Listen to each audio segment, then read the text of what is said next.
અમરેલીના જાળિયા ગામે ગૌચરની જમીન પર દબાણને લઈને માલધારીઓ રોષે ભરાયા છે। 300 વીઘા જેટલી ગૌચરની જમીનમાં દબાણ થતા માલધારીઓ મુશ્કેલીમાં મુકાયા છે। આ મામલે માલધારીઓએ ગ્રામ પંચાયતમાં લેખિત રજૂઆત કરી છે।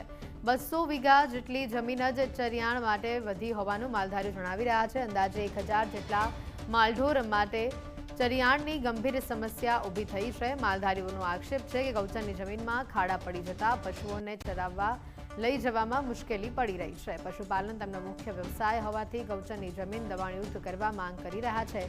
પ્રશ્નોનું નિરાકરણ ન આવે તો ઉગ્ર આંદોલનની ચીમકી ઉચ્ચારવામાં આવી છે। અમારા ગામમાં 500 વીઘા જેવું ગૌચર છે અને અત્યારે અમારે ગૌચરની જગ્યા ઝાઝા ભાગની વળાઈ ગઈ છે।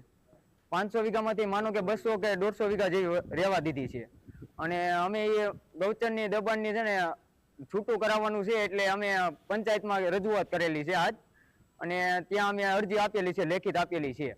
અમારું કહેવાનું એવું છે કે ગૌચરની દબાણની જગ્યા છે કે જ્યાં ગૌચર હવે વળાઈ ગયું છે ને થોડું હતું એમાં ખાડા કરી નાખ્યા છે એટલે હવે અમારે ઢોર સરાવ હોય તો ક્યાં જવાનું કે જેમ બને એમાં રજૂઆત આગળ પહોંચાડો અને ગૌચર છૂટું કરાવવાની પ્રોસેસ કરાવો એમ કે કારણ કે અમારે જવું ક્યાં નકર।